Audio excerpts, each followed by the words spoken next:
Hello. You are tuning into another episode of The Wunderkind Show.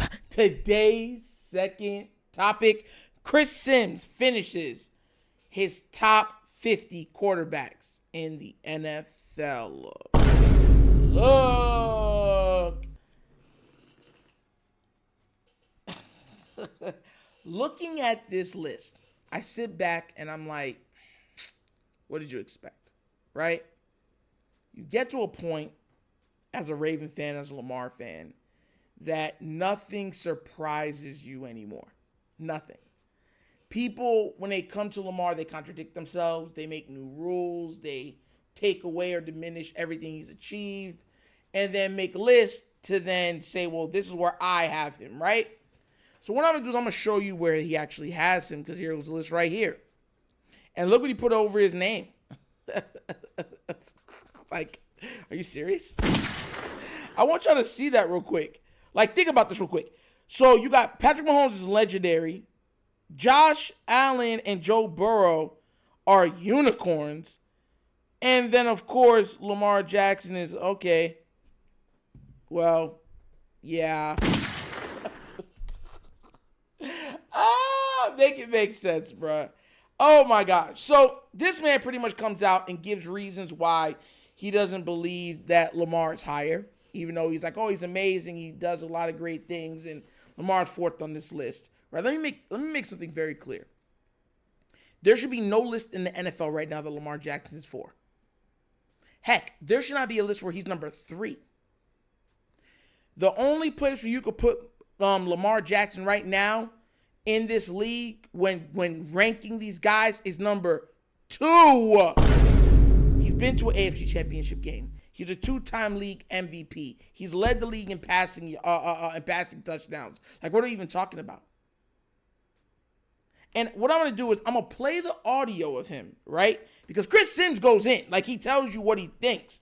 But there's parts of it where I was like, this man's contradicting himself. So what I'm going to do is I'm going to play the audio of those parts, and then we're going to break it down even further, because remember, this is the list. All right? So without further ado, let's get this party started. Is where we're going here, and you're leading me in the right direction, right? If I had to get in the negatives with him, is that Lamar, he plays too much one-on-one ball. Too much one-on-one ball. Oh, this guy's one-on-one. I'm just going to throw it to him no matter what. And I just want to, there's a time and a place for that. It's not always just like, hey, I know my guy's good and we're just going to throw one-on-one. They don't have Jamar Chase over there, right, or Tyreek. Then you do that all the time. Nelson Aguilar. Right. Yeah, good. Hey, yo. I don't know if they have that guy yet that you just go, oh, he's one-on-one. We're definitely throwing to him. No bet. Yo, hold on. Oh! Yeah! Bro, tell me you did not just hear what he said. He goes, hey, he throws one-on-one too much and stuff like that. It's not like he has a Chase or a Tyreek. Oh, you can throw it to them all the time. So why is Joe Burrow so high then? If he's a Jamar Chase merchant, why is he so high? At least Patrick Mahomes proved that he could get it done without Tyreek, because he still got Travis Kelce and Andy Reid. But are you seeing this? Did you hear what he said? I'm gonna rewind that part so you can get where I'm coming from. Check this. This guy's one-on-one. I'm just going to throw it to him no matter what. And I just want to, there's a time and a place for that. It's not always just like, hey, I know my guy's good and we're just going to throw one-on-one. They don't have Jamar Chase over there, right, or Tyreek. Then you do that all the time. They have Nelson Aguilar. Right, they got good, but I don't know if they have that guy yet that you just go, oh, he's one-on-one. We're definitely throwing to him no matter what. I think there's a little too much of that. You heard me with the rush.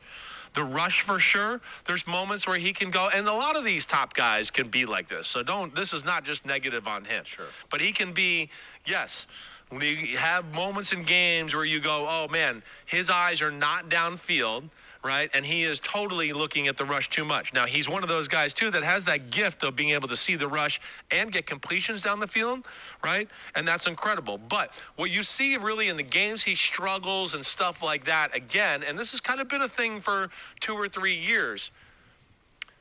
You've heard me talk about with this other guys. Hey, the game's crazy. Blitzes, Spags coming with blitzes you don't know where.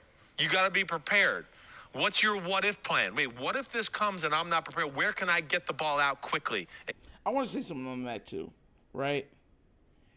Lamar, so far in his career, with a clean pocket, has the highest passer rating and completion percentage in the entire NFL. You know why he looks down after a while? Because he realizes that, hey, my guys aren't holding up. I still got to win this game. See, this is what I be talking about when it comes to Lamar. So what you're pretty much doing is you're holding him saying, well, he's running, but he should wait more. That's how he gets crushed. Have you not seen what happened when he's tried that a couple times in certain games and his O-line gets him absolutely obliterated? Exodia. Obliterate! That's what happens to him. He has a counter in his head. He starts going 1 Mississippi, 2 Mississippi, 2.5 Mississippi, and then after that, he gone. He's like, yo, I got to start moving around. Because we've seen too many times guys are coming straight at him. Unprovoked. And you're still expecting, hey, you got to take this lick. We've seen him take licks in the pocket. The problem is that these defenders are allowed to hit him differently than they're allowed to hit a Joe Burrow or a Patrick Mahomes or a Josh Allen. You understand where I'm coming from? Or a Justin Herbert or a Trevor Lawrence. They go at his ankles, his knees. They hit him late. Face mask. Right in front of the referees, they don't do anything. See, this is what I mean when I say context. Because nothing is ever given by context. Yes, let's continue, though. Get it out. Maybe get a completion or just avoid danger and not get sacked, right? Get something positive out of the play. I think that has been an issue, and I think that continues to be something he can improve on in that area, avoiding those bad plays, right? In those games when it becomes a little bit of like the exotic blitzes, the Browns, the Chiefs, those games, right? Those are the games where it tends to be, wait, I'm going to go back into run mode a little bit more because I don't know where the pressure's coming today, right? And instead of hanging in the pocket and trying to beat the game that way, he tries to just go, I'm going to just physically get it done with my great ability here. And that's just hard to do on a consistent basis and not always going to be conducive to winning big game football in the playoffs that way. Yep. Right? Hold on. See, this is what gets me mad.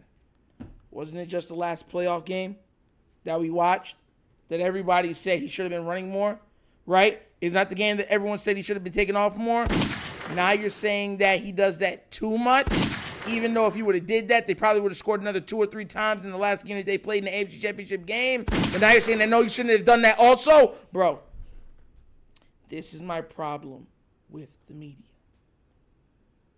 You hear where I'm coming from? Like, this has always been my problem with them. This is why they get me angry. Because it's like, be real. Look, Lamar Jackson is not perfect. There's games where, like I said, the AFC Championship game where he's come up short. And we know he has. You know what I'm saying? But be real.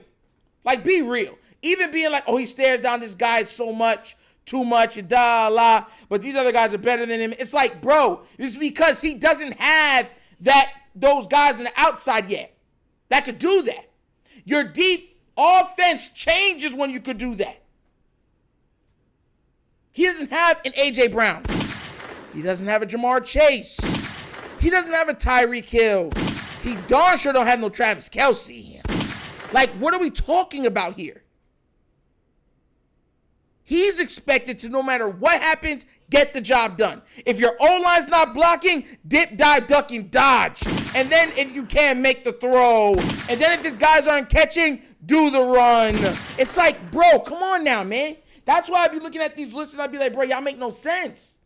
It's not me defending Lamar. It's just being real.